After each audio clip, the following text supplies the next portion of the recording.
Morning po mga bayan. Nandito tayo ngayon mga bayan mag-update sa mismong Alaminos, San Pablo Bypass Road. Ayan sa likuran natin. Ginagawa na po ito yung putol, no? Itong kinatayuan natin, ito yung Barangay San Miguel. May ilog dyan, gagawa ng tulay, kabilang side Barangay Santa Maria, San Pablo City, Laguna. So ngayon, yan po i-update natin mga bayan. Baybayin natin yung mga putol na bypass road na ito. So ngayon, napaka-bless natin dahil napadaan tayo rito. Ano pangalan mo, kuya? Jomel. Sir, Kuya Jomel from Bicol. Shout out sa mga Uragon. At ngayon mga bayan, binigyan pa tayo ng saging. At bukod pa dyan, may tanglad tsaka luya. Itanim natin sa ating lote doon sa gilid ng bahay natin. Ayan. Salamat po kay Kuya Jomel, no, from Bicol. Ayan, abang-abangan po ninyo mga bayan yung ating mga latest update rito po sa Alaminos, San Pablo Bypass Road na ngayon nag-resume na po ang pagtrabaho nito. Kuya, ilang taon po yan na tingga dyan na hindi nagawa? Nasa 2 taon. Mga 2 years po mga bayan na hindi nagawa po ito. Medyo matagal-tagal lang po itong bypass road na ito, na mapakinabangan na sana ito dahil itong bypass road na ito mga bayan napakaganda. Bakit? Dahil po tig 2x2 lane po yan, may pedestrian lane, may bike lane. At dito sa palibot ng San Pablo City, Laguna mga bayan ay napakaganda. Mayaman sa prutas, mga buko, no? Lahat nanditong klaseng prutas dito po sa San Pablo na sinusupply doon sa Kamaynilaan. Durian, Lanzones. Ano pang mga prutas na nandito, kuya? Produkto ng San Pablo. Halos lahat yata, ano? Oo, nandito na.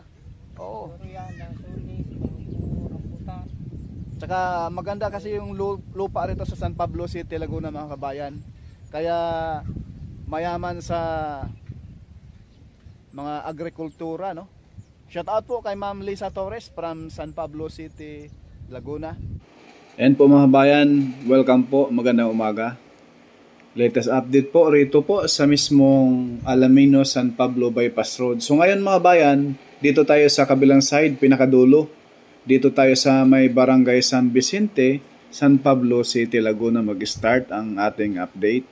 Ito na po yung mismong portion na ito. Ayan, itong kaharap sa ating drone ay papasok na po dyan. Palabas na po dyan sa Maharlika Highway, na kung saan itong area na ito ay ginagawa na sa ngayon ang paglatag ng concrete cement.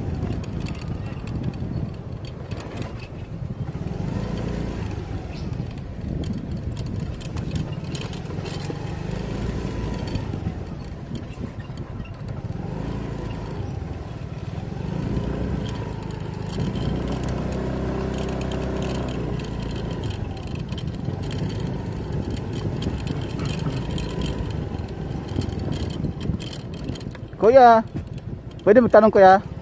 Yung doon sa bandang San Miguel, may gumagawa na rin doon? Ah, may gumagawa na rin? Ha? Papuntang ano? Papunta akong bypass road, San Roque. Oo. Salamat po. Ganda na to kuya, pag matapos, dugtong na no? Simentado na eh.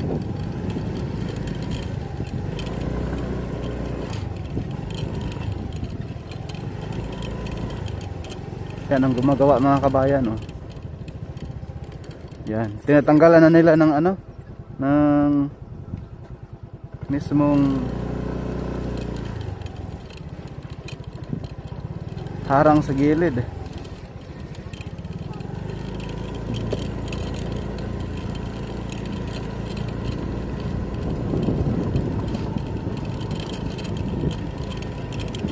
Inuuna lagi yung gilid.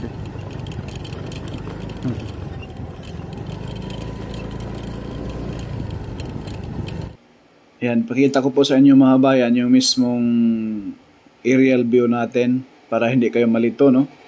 Mayroon sana tayong map isama natin sa ating vlog kaso hindi na kasya.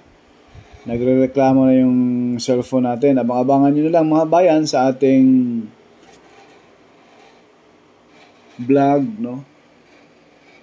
Isama natin yung mismong alignment doon sa dito sa mismong Alaminos San Pablo Bypass Road.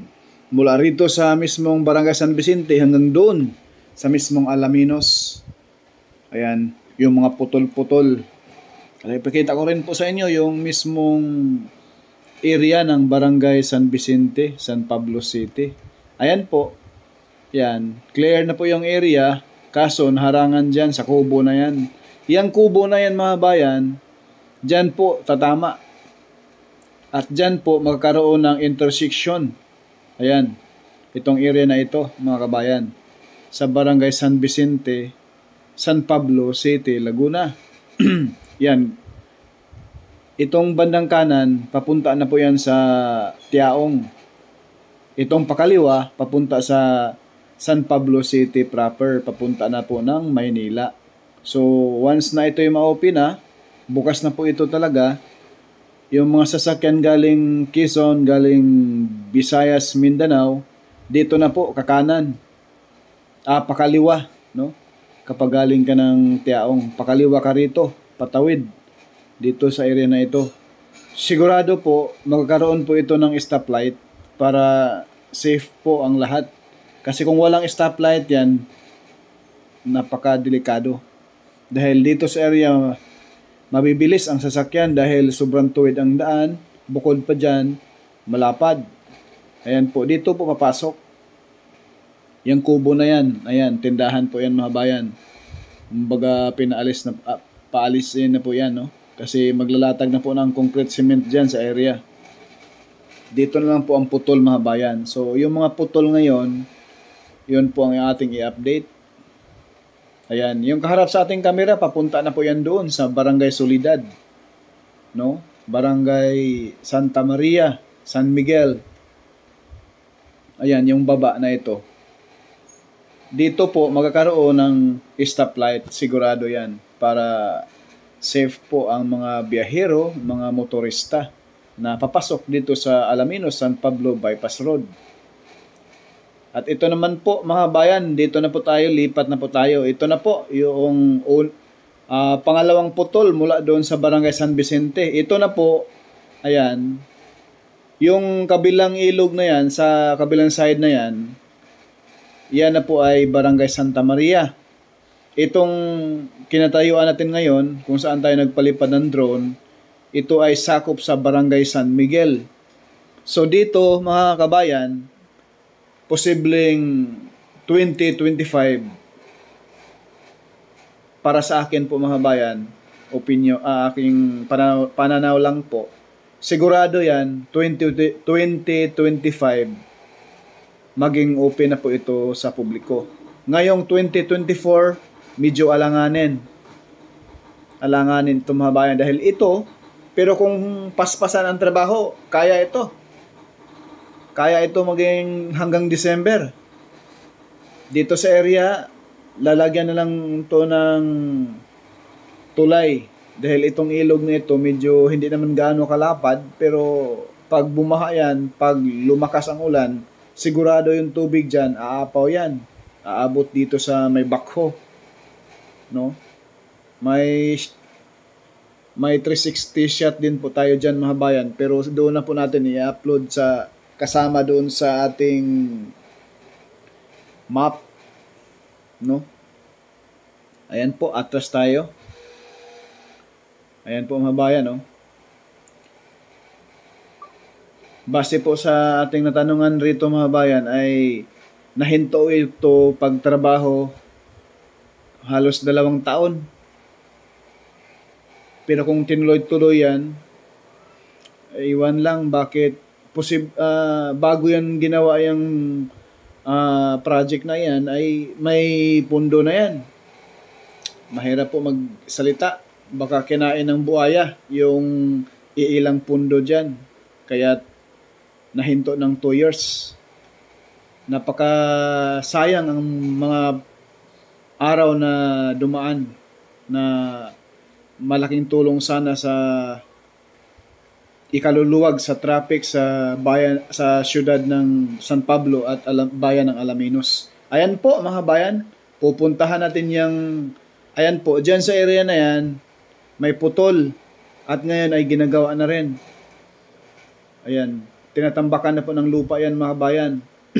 At yung kulay puti sa dulo, yan ang karugtong mga bayan. So, lampas ng wala pang simento dyan, may ilog dyan mga bayan. At then, yan na po yung Barangay San Miguel Road. Yung pakanan, papunta na po yan doon sa SLEX TR4 San Pablo Interchange, right side. So ngayon mga bayan, ayan po oh, kitang-kita nyo yung mga kabayan, itong bypass road na ito, napakalaking tulong po ito. No, ngayon lang po ito halos 3 months na po ito nag-start, nag-resume ang pagtrabaho. Ang ginagawa ngayon, yung mga putol na ngayon ang tinatrabaho nila. Sana naman po sa ating national government, bilisan naman ito para naman gumanda naman ang probinsya namin sa Laguna. Pati pa rin yung sa Calamba, San Jose, no? Bypass Road at yung Bukal Bypass Road papuntang Santa Cruz, Laguna. Baybayin yung tabi ng Laguna Bay na putol din. Baka naman Pangulong Marcos, magawan mo ng paraan, mabigyan ng pundo yan para mawala na rin po yung traffic dyan sa Pansol, no? Pati dyan sa UP. Bakit sa ibang mga lugar? Hindi ko kinukumpare ha, doon sa Cavite. Yung mga bypass road sa Cavite ang bilis matapos. Bakit sa Laguna ay pinabayaan ng national government? Yan mga bayan. Itong way na ito papunta to doon sa Barangay San Miguel Road. Sa may SLEX TR4 sa may San Pablo Interchange. Ito naman yung papuntang Barangay Santa Maria. Yung may putol doon na area, no? So dito tayo papuntang Barangay San Miguel.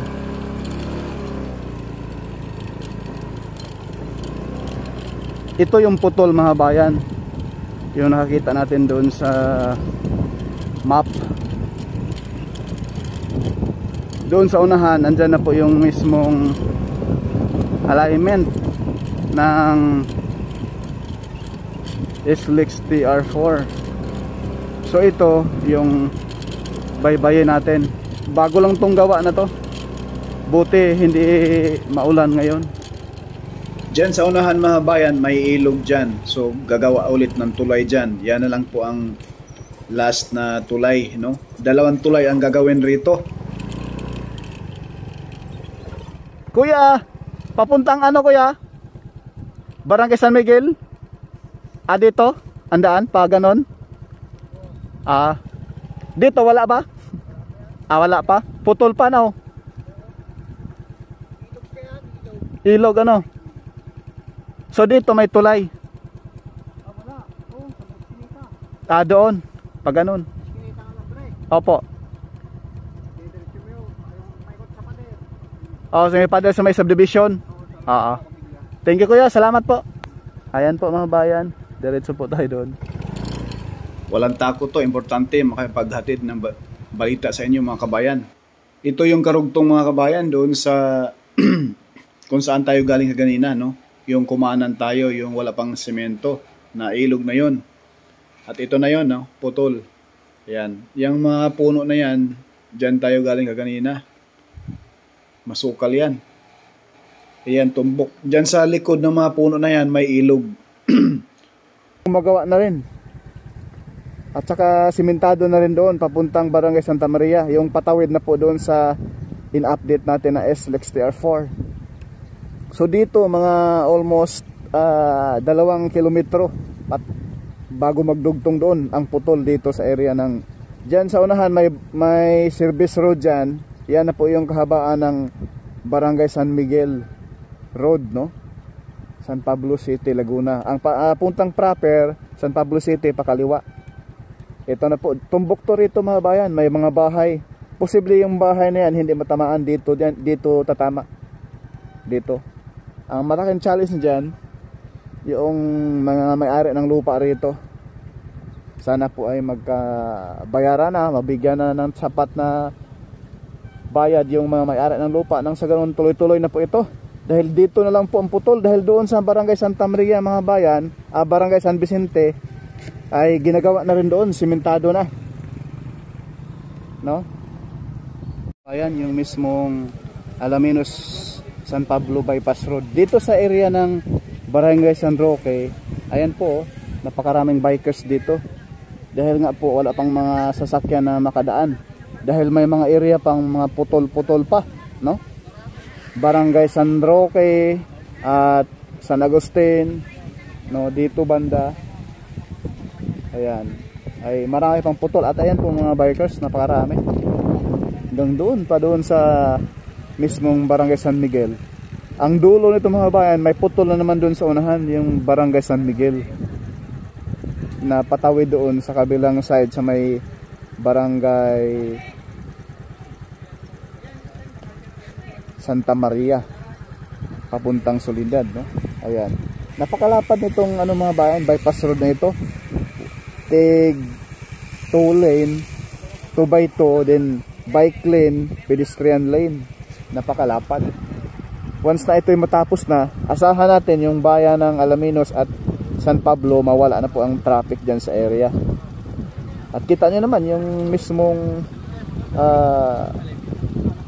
bypass road na ito, napakaganda at sobrang lapad at napakaganda ng view pa rito. Ayan po mga bayan, no?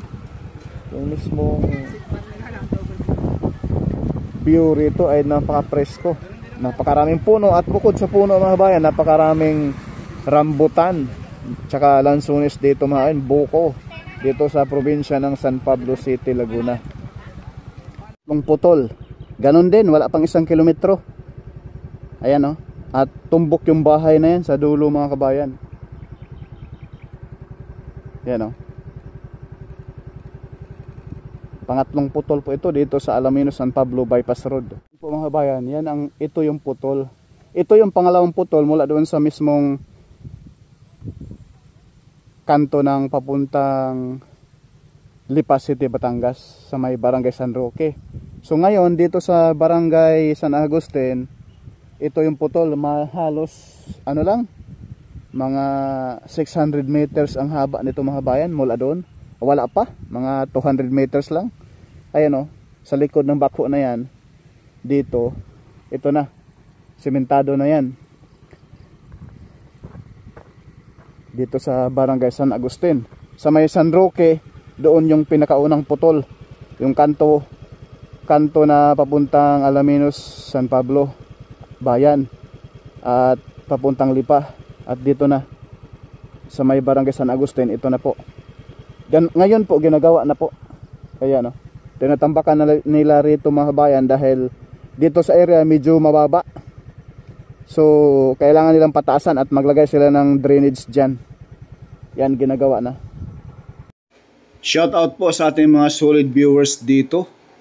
Sir Rafi Di Banadera, shout out sa iyo sir. Sir Christian Valencia, shout out sa iyo sir.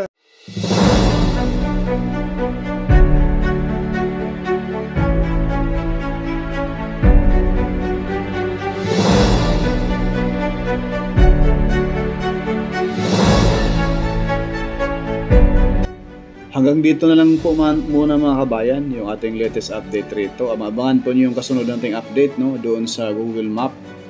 Purka Studio po, hindi sikat pero nag-aabot ng balitan tapat. Shout out po kay Ma'am Ami Campbell, Ma'am Lisa Torres at sa lahat ng taga San Pablo City, Laguna. God bless!